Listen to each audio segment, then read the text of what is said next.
Olá, boa noite e bem-vindos ao Troi da Câmara número 4.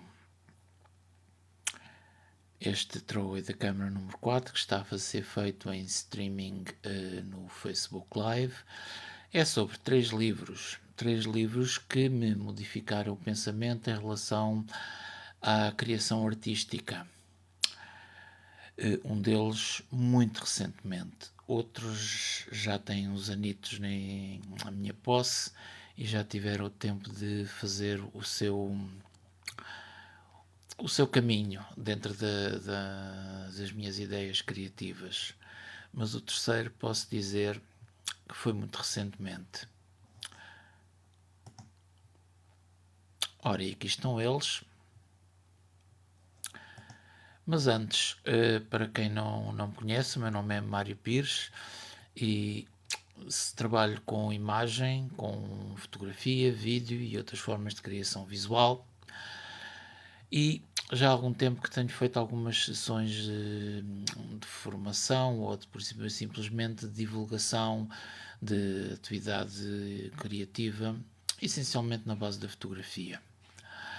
E em certa altura voltei a ter vontade de fazer estes eventos de Troi da Câmara, que já têm algum tempo e que se destinavam e destinam sempre a despertar um interesse pela reflexão e pelo diálogo em torno da imagem como uma forma de nos melhorar como pessoas. Acho que é uma das funções da arte, efetivamente, é contribuir, tal como a filosofia, para a melhoria das nossas condições de vida, quer materiais, quer também espirituais.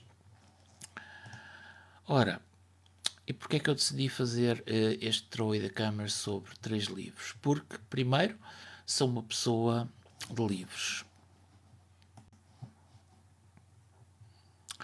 E ao ser uma pessoa de livros, essencialmente livros físicos, fiz toda a minha aprendizagem autodidata da fotografia através de livros e revistas, muito antes de haver atividades online, só havia atividades offline, portanto, eu gosto dos livros físicos, gosto dos livros como objeto, livros como repositório de conhecimento e de outras coisas que não precisamos de eletricidade para os ler. De noite basta uma vela, de dia temos a luz do sol. Portanto, ao contrário de toda esta parafernália tecnológica que eu aqui tenho para fazer esse streaming, os livros em papel não precisam de nada disso, só precisam de olhos. Ou, no caso de não ser possível, temos audiobooks e basta ouvir. Ora, o primeiro livro, que já é um livro que aliás foi editado por volta no século XX, no fim dos anos 90, e refere-se a uma experiência que foi feita em Estrasburgo nos anos 90, é de Peter Greenaway. Peter Greenaway, não sei se sabem, mas é um cineasta. Primeiro, olá Rui, prazer em que estejas aqui comigo, e também já agora olá Hugo e olá Leonor. Mas como estava a dizer, entretanto, só para dizer, eu tenho aqui um outro ecrã onde estou a ver comentários e perguntas que podem fazer a qualquer altura. Olá Susana, boa noite. Podem fazer perguntas aqui que eu, dentro do possível, falei sobre isso.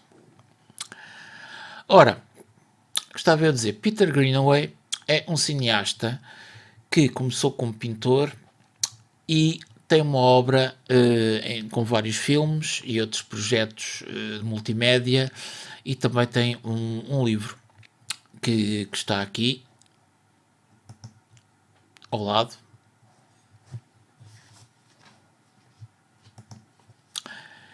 Mas antes desse livro, que eu estava a apresentar brevemente o autor. Portanto, ele tem aliás, é a ele que se deve o nome destes eventos, porque há uns vídeos onde ele diz que o cinema nunca existiu, porque o que nós vemos é teatro filmado, portanto não há cinema, ainda não foi inventado. E ele diz que throw away the camera, throw away the actors, throw away the script, throw away everything. Portanto, eu roubei-lhe, digamos, essa pequena frase ao throw away the camera e apropriei-me dela para fazer dar nome a estes eventos. A obra fílmica dele começou de uma forma relativamente convencional, como primeiro filme, e depois começou a divergir um bocado disso. Eu tenho aqui um DVD que eu vos quero mostrar, que foi, eu vi este trecho multimédia na RTP2 originalmente. Entretanto comprei o DVD, porque não há Blu-ray, mas é algo que ele fez juntamente com John Phillips sobre a ilustração do Inferno, da Divina Comédia de Dante. E uma das características que ele tem é a sobreposição de várias camadas. E foi uma coisa que sempre me fascinou, foi essa sobreposição de muitas camadas, e ele baseia-se, como foi o treino de pintor, baseia-se na tradição europeia renascentista, de livros, de pintura, de teatro, de ópera. Portanto, tem uma série de referências que conjuga de uma forma completamente original. Nem toda a gente gosta deste tipo de projetos, percebo perfeitamente. No entanto, para aqueles que têm um gosto mais exploratório, acho que merece a pena darem uma chance e verem alguns dos trabalhos que ele tem. E um dos trabalhos que eles têm mais recentemente foi projetos multimédia sobre quadros clássicos da tradição europeia, que ele aproveita para fazer espetáculos de multimédia projetados sobre o quadro. Geralmente são sobre reproduções o mais fiéis possível, para não danificar os quadros, e faz um espetáculo de contar uma história, ou seja, ele quer contar as histórias que estão contidas naquelas obras através de efeitos de luz e efeitos de projeções. Eu agora vou-vos passar aqui um pequeno excerto de uma desses espetáculos sobre uma obra de Veronese. E já voltaremos ao livro.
Verdadeiramente espantoso. Também há outra prova sobre a última ceia, sobre a Ronda da Noite, de Rembrandt. Entretanto, vou aqui aumentar um pouco o som, porque estão ali a fazer uma indicação que o som está baixo. Portanto, vou aqui aumentar um pouco o som. Espero que agora já esteja um pouco melhor. Bom, e é este autor multifacetado que eu vos quero agora mostrar o livro. Portanto, este livro é 100 alegorias para representar o mundo. Portanto, é um livro que eu já tenho há algum tempo e sempre volto a ele para ver o trabalho de arquivista, bibliotecário, de criador, de capacidade de inventiva visual. Portanto, ele apresenta as alegorias e só uma coisa que na tradição ocidental recente tem desaparecido das obras são as alegorias. Por um lado, a figuração, já que a arte abstrata e conceptual muitas vezes prescinde de figuração ou de uma representação mais realista do mundo, se assim se pode dizer, e da alegoria. A alegoria sempre foi algo na tradição europeia que foi muito importante. Se nós pensarmos em todas a tradição que vem desde a Grécia, começando até na própria Babilónia, vem desde Grécia, Roma, na Idade Média, Renascença, Classicismo, até ao século XIX, toda essa altura dependia de alegorias, de metáforas visuais e de uma série de conhecimento que era aceite visualmente. Depois tudo isso tem tendência a perder-se com as técnicas mais modernas, com a fotografia, o expressionismo, o simbolismo ainda era um pouco dessa forma, mas eu acho que se perdeu muito dessa alegoria, portanto há muitas referências em quadros que nós não conseguimos decifrar hoje em dia. Entretanto, parece que ok, Susana, já percebi, ótimos, ainda bem que o som está a sair melhor. Portanto, estava eu a dizer, a alegoria e as metáforas visuais e tudo o simbolismo eram importantíssimos, especialmente na Idade Média.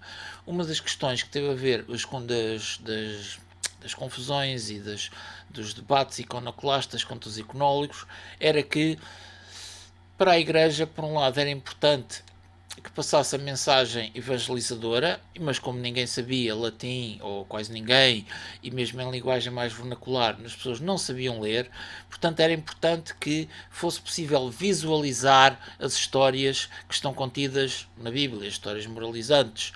Ora, é isso que acontece com as imagens, com as ilustrações, com os frescos, com os mosaicos de Ravenna, que permitem aos fiéis seguir as indicações, digamos, litúrgicas e perceber imediatamente quem se está a falar.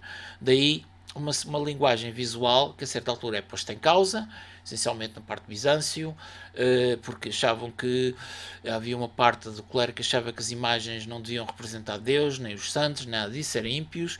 Aliás, a arte islâmica seguiu esse caminho, de não haver uma representação física de Deus e apenas seguir uma via da representação apenas por arte de arabescos, flores e outras decorações não figurativas, mas depois de várias consciências iconoclastas, a arte ocidental manteve-se na linha da criação visual para explicitar histórias. Primeiro em frescos, depois em retábulos e finalmente em altares privados, livros de horas, para oração privada de patronos ricos que podiam pagar por esse trabalho e assim chegando para o retrato litúrgico, o retrato profano e todas as outras obras que ao longo da história da arte foram sendo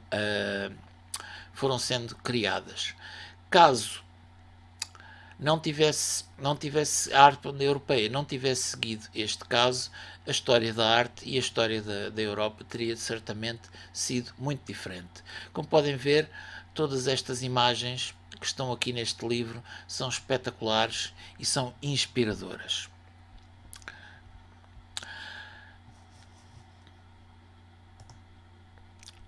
E assim foi o primeiro livro. Eu posso-vos dizer que um caminho criativo que eu já tentei várias vezes foi exatamente esse de sobrepor várias camadas de significado. No entanto, até agora ainda não consegui encontrar algo que me tenha satisfeito de uma forma bastante grande e, portanto, a minha criação não tem sido ainda por esse caminho, mas lá chegaremos. Ora, não sei se alguém tem alguma coisa algum comentário a fazer ou alguma pergunta que possa fazer em relação a este primeiro livro. E eu vou pôr outra vez aqui o livro a rolar, enquanto espero que haja, por exemplo, algo que me queiram perguntar.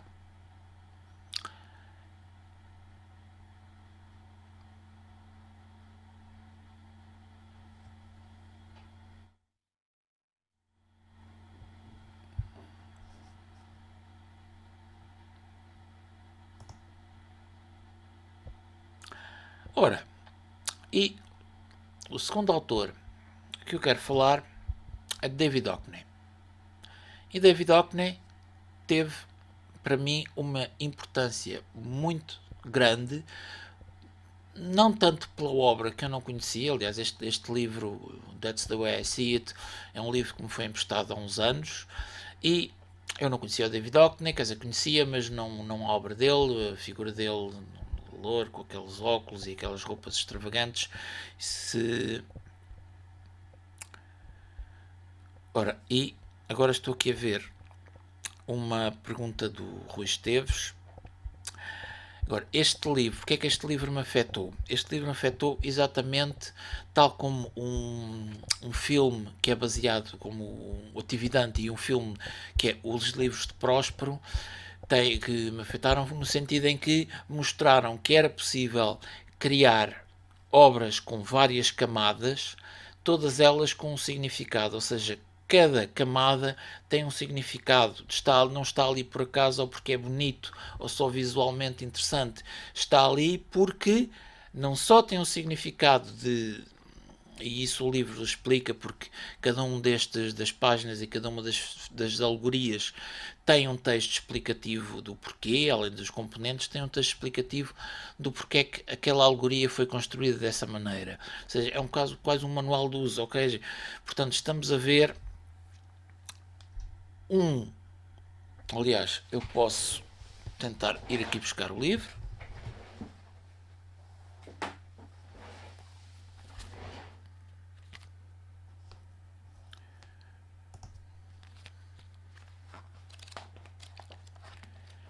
E há aqui. Pronto, isto não dá para ler, mas há esta parte onde toda a concepção e o porquê de cada alegoria está aqui. E é essa obra de arte, essa concepção, essa construção rigorosa de uma determinada obra, cada quadro está ali como deve-se, com um sentido muito preciso. É isso, é que realmente diz: meu Deus, é possível fazer algo onde todos os pixels, todos os centímetros têm uma razão de ser, tal como nos filmes de Andrei Tarkovsky, em que ele decide tudo, o enquadramento, o tipo de música, o som, o que é que os atores fazem, de uma forma intensa. E é isso, é essa intensidade de criação que está ali aparente, que me disse: meu Deus, isto é um modelo a seguir, é um modelo a seguir por alguém que esteja fascinado pelos significados e pelo simbolismo e pela alegoria. Bom, espero que tenha explicado um pouco melhor a minha fascinação por, por este livro e especialmente pelo autor, pelo Peter Greenaway. Ora, ainda voltando então aqui ao David Hockney, agora está aqui.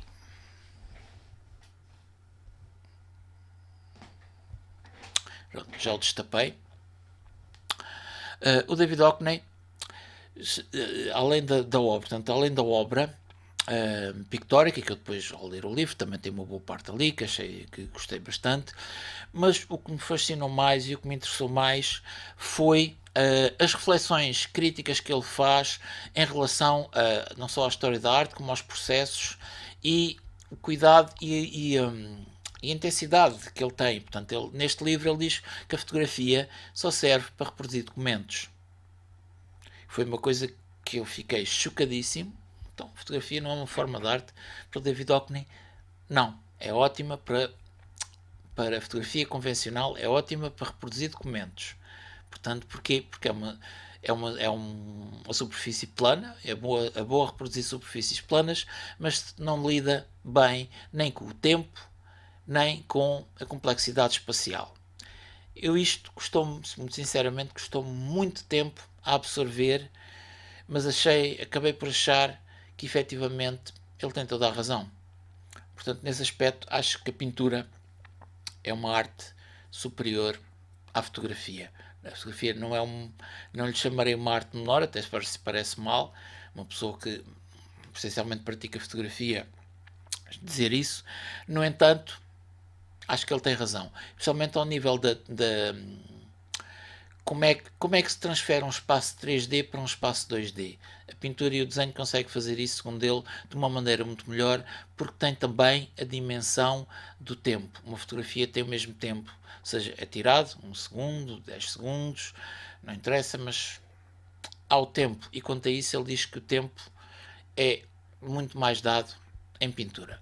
Mas, e isso, e isso fez-me pensar muito tempo. No entanto, eu posso dizer-vos também uma história pessoal com o David Hockney. Nos anos 80, a Fundação Carlos de Gulbenkian trouxe cá as fotografias de uma exposição que era Photoworks, tinha a ver com o trabalho da fotografia Polaroid. A certa altura ele começou a fotografar Polaroid, mas isso já me estou a adiantar um bocadinho. Vou então pôr aqui um curtíssimo extrato de um vídeo onde ele, vídeo já antigo, dos anos 80, onde ele reflete sobre uma forma de como é que ele há de traduzir o movimento do vento com uma determinada tecnologia de impressão. Vamos só então ver aqui um bocadinho para vermos a forma que ele, num espaço curto, reflete sobre esses problemas da representação.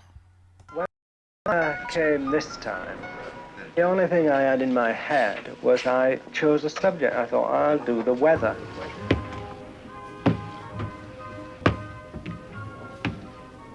I love the idea of the rain as it hit the ink. It would make the ink run. The moment I'd thought of the idea, I couldn't resist it.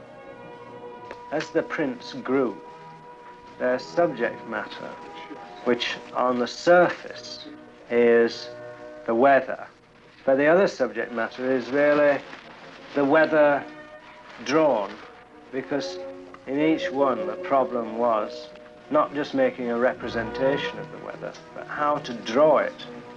I couldn't quite figure out how to do wind, make a visual representation of wind, because normally wind only shows itself, the effects of wind only show itself.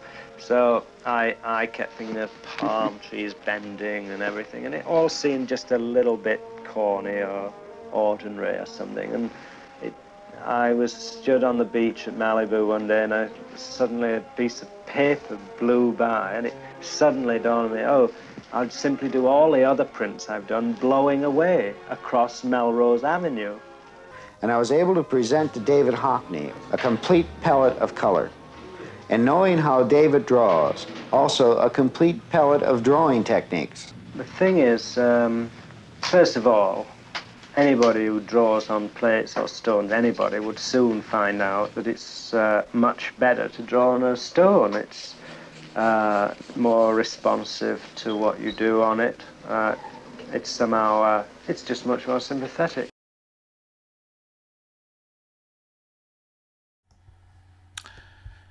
E assim viram, estou aqui, o Rui, estou a ver que estás-me a colocar a questão da fotografia estenopeica ou celularização, a questão do tempo ganha outra dimensão. Efetivamente, nós podemos fazer uma exposição muito prolongada. Aliás, o Hiroji Sugimoto tem uma série que foi feita em ecrãs, em que o computador está aberto o tempo todo, então o ecrã é branco. Portanto, todos os frames acabam por impressionar o filme e, digamos, a parte onde estava o filme fica completamente branco, ou seja, perde-se o conteúdo. A questão que o David Hockney põe em relação ao tempo tem a ver com, é preciso, nomeadamente no retrato ou na criação de uma paisagem, é preciso tempo para ver as coisas. Muitas vezes ele diz que é preciso 100 horas de observação de alguém para conseguir desenhar ou fazer o retrato dessa pessoa com todas as nuances que entretanto o olhar do artista se apercebe que o retratado está a ter. Portanto, é um tempo cumulativo de observação e digamos, e de colocação dessa observação no papel ou na tela, ou no meio que o artista que está a fazer. No caso, ultimamente, David Hockney trabalha essencialmente com iPads. Portanto, é esse tempo extra de observação que ele diz que falta à fotografia, não tanto por o obturador aberto e está a andar. Não tem a ver com isso, tem a ver com uma capacidade de olhar do artista em relação ao que está a representar. Mas, como estava a dizer, antes do pequeno filme, para mim, quando eu vi a exposição, acho que foi do Camera Works na Gulbenkian, alguns nos anos 80, eu vi coisas fantásticas, como os joiners que ele tem. Vamos então ver aqui, começar a ver o livro de David Hockney, onde vamos ver alguns trabalhos que ele tem. Ele depois deste livro já fez mais alguns, portanto, diálogos que ele tem com outras pessoas onde refletem sobre todos estes temas. Este livro reflete mais os anos 80 e 90, portanto ele começou a sua carreira a volta dos fim dos anos 60. Ou seja, os Polaroids, estamos aqui a ver trabalhos que ele fez essencialmente para óperas e roupas e set designs, e sempre foi uma questão da representação que ele teve. No entanto, os que trabalham em Polaroid que eu vi, eu disse, meu Deus, que isto é espetacular, é fantástico, como é que nenhum fotógrafo se lembrou de fazer isto? Foi preciso um pintor ter pensado sobre a fotografia e as limitações da representação da fotografia tal como ela era utilizada pela maioria dos fotógrafos e ter pegado nela e mostrado que é possível, dentro de algumas limitações que ele acaba por reconhecer, representar o tempo extra em fotografia. Outra das coisas que ele diz é a fotografia tem uma limitação do quadro. Portanto, como a máquina ou telemóvel, compomos dentro de um quadro, mas na natureza o quadro não existe, não há frame na natureza, nós é que limitamos a natureza dessa maneira. E se não houvesse frame, se o frame for onde nós queremos e não onde o material nos diz, então temos o caminho para representar a realidade ou a nossa mente de outra maneira. E isto foi efetivamente algo que visualmente bateu bem fundo. Aliás, agora estamos aqui a aparecer. Primeiro joiner feito apenas com Polaroids e depois ele abandonou o Polaroid e começou a fazer com 10-15. Portanto, há vários trabalhos que ele faz dessa maneira. Ele diz que, portanto, faz cubismo. Isto foi um trabalho que ele fez para a revista Vogue, especialmente, onde teve 16 páginas só para ele, onde ele fez tudo, e esta fotografia, Pearl Blossom Highway, foi onde ele chegou ao fim da sua capacidade de representação e disse, ok, depois disto já não dá mais. E continua à frente. Ele depois disto fez obras com faxes, com fotocopiadoras. Quando apareceu o iPad, começou a utilizar o iPad, também fez obras com câmaras de vídeo, câmaras digitais logo no início. Tudo são formas de representação que ele utilizou pelas suas características intrínsecas. Portanto, nenhum material o limita. Todos os materiais que aparecem só lhe dão outras possibilidades que ainda não tinham sido exploradas. E esta capacidade de inventividade, de estar sempre a explorar o máximo que os materiais lhe dão para a sua visão particular da realidade, é algo que eu acho excelente. Eu acho que qualquer criador tem que ter esta capacidade de estar sempre a reinventar-se e aproveitar os materiais. Portanto, o artista cria com materiais, mas a base são as ideias, porque sem ideias não há qualquer espécie de possibilidade de criação digna desse nome. Portanto, só há copistas. E dessa forma nós mantemos sempre a nossa capacidade criativa no máximo, com a nossa curiosidade, com a nossa vontade de explorar, e nunca envelhecemos, nem ficamos enferrujados. Como costuma dizer o Neil Young, a ferrugem nunca dorme, e nós, para não ficarmos enferrujados, temos que criar. E agora só falta falar aqui do terceiro livro. O terceiro livro, que comprei relativamente de uma forma muito recentemente, é de dois autores, inicialmente Alan de Botton, e falam do ponto de vista da arte como uma forma de nos mostrar como viver, ou seja, a arte, assim como a filosofia, podem ter e devem ter o papel de nos guiar e de nos dar respostas para algumas questões que nós possamos ter acerca da vida e de tudo. Ora, e graças a este livro, eu vi que podia-se mostrar a arte e podia-se, digamos, mostrar a arte não como uma sequência como os historiadores da arte dizem, de autores, de técnicas, de interpretações socioeconómicas e das épocas em que os quadros foram feitos, uma sequência de movimentos e de autores. Não, e a arte de todas as épocas pode ser utilizada para responder às nossas questões. Vou aqui colocar um pequeno vídeo da apresentação do próprio Alan de Botton e destas ideias dele, e depois vamos ver um bocadinho do livro. Thank you so much for that. That was fantastic. And this song, apart from being one of my favorites, I sing like this every day. I'm not joking.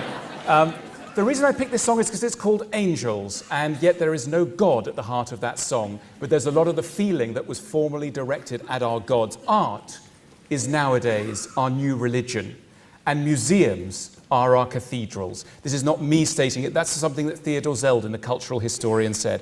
Art is our new religion, and museums are our cathedrals. That's a beautiful idea because religion is on the decline, and culture is something that is eminently suited to filling its shoes. Let's take a look at the historical background to that. You know, up until the middle of the 19th century, this was a pious nation. And then, around the middle of the 19th century, church attendance fell off a cliff. And people started to worry. What were people going to do when there was no longer a God to hold a society together? Where were people going to find consolation, meaning, a sense of morality, a sense of dignity, and somewhere to go to in moments of distress and with fears and terrors of mortality? And a small but influential group of critics in the UK came up with an answer which reverberates and challenges us to this day. Critics like Matthew Arnold and John Ruskin began to argue that there was something that could fill the gap created by the decline in organised faith, and that thing was culture with a capital C. Culture could replace scripture. This was the great promise of 19th century political thought, that there could be something that could take up the slack. The essays of Plato, the novels of Jane Austen, the paintings of Titian and Botticelli, the poetry of Matthew Arnold, these things could fill the gaps left by the departure of religion. It's a beautiful idea, one that at the School of Life we take deeply seriously, and one that I myself take deeply. Ora, esta proposta de Alan de Botton é bastante... Eu identifiquei-me bastante com isto. Tenho este livro, aliás, como podem ver, o livro está cheio de post-its, em partes que eu acho interessantes, muito interessantes mesmo, e vou-vos deixar só agora então com um pouco de desfogo. Aqui. Portanto, é um livro que tem várias partes e nelas explicam-se como forma em relação aos grandes assuntos da vida, como dinheiro, amor, sociedade. A arte nos pode dar pistas que podem melhorar a nossa vida. Uma das coisas interessantes que ele diz é que, por exemplo, os antigos gregos não tinham grandes representações da natureza porque viviam imersos nela. A polis grega não estava assim tão removida da natureza como as nossas grandes megalópolis hoje estão. Portanto, se nós, por exemplo, estamos numa situação de confinamento, uma situação em que as saídas de casa são muito complicadas e há a questão da pandemia, ou seja, toda a gente está com vontade de sair, eu pelo menos estou com vontade de ir passear entre as árvores e ver o mar. Ou seja, quanto maior é a falta que uma determinada sensação, uma determinada coisa que nos dá prazer nós temos, mais a necessidade temos dela através, muitas vezes, do intermediário da arte. Agora, se nós vivêssemos outra vez no meio da natureza, se calhar representações de pôr de sol ou de paisagens bonitas não seriam tão necessárias agora, mas já representações de pessoas podiam ser. Portanto, é algo que ele diz e constrói todo um livro mostrando como a arte pode servir para dar pistas em relação a falhas e a questões que nós temos na nossa vida. Ora, e entretanto, apresentei os 3 livros, de uma forma relativamente sumária, e falei um pouco sobre eles e da forma com que modificaram a forma de pensamento, principalmente este último, que eu estava no processo de reformular um curso que tinha sobre imagem, sobre o poder da imagem, que já tinha feito há alguns anos, e este livro deu ideias muito válidas para eu modificar algumas partes desse mesmo curso.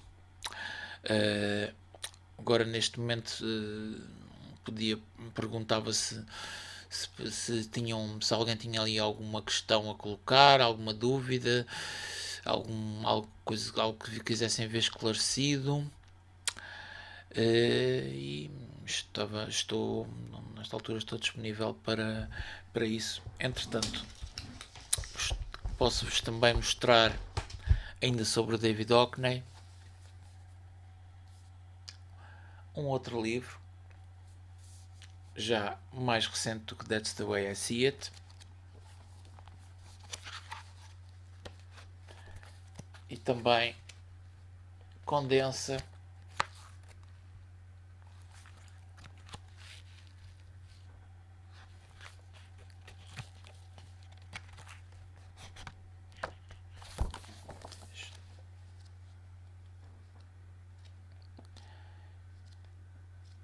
tem algumas partes que também já foram referidas no outro livro, mas condensa de uma forma mais abrangente as questões que ele colocou naquele primeiro livro. Bom, e com isto espero que tenham gostado. Portanto, este live, este streaming vai ficar na página do Throw Away the Camera do Facebook, e vou colocar uma gravação também no YouTube. Infelizmente, os primeiros 7 minutos, que me esqueci de pôr a gravar aqui no software. E espero que tenham gostado e espero por vós no mês que vem, ainda em mais uma sessão de streaming na página do Throw Away da Câmara. Esperemos que em junho, se tudo correr bem, eu já consiga fazer uma sessão presencial, que sempre é mais interessante ter as pessoas ali ao pé do que fazer apenas este streaming, assim, uma forma assíncrona, mas pronto. Não abandonarei as sessões de streaming, mas gostaria também de as fazer offline, em pessoa. E obrigado, Rui, e obrigado, Susana, e a todos que ainda aí estão. Então, desejo uma boa noite, fiquem bem e em segurança, é o que vos desejo, e até breve. Boa noite.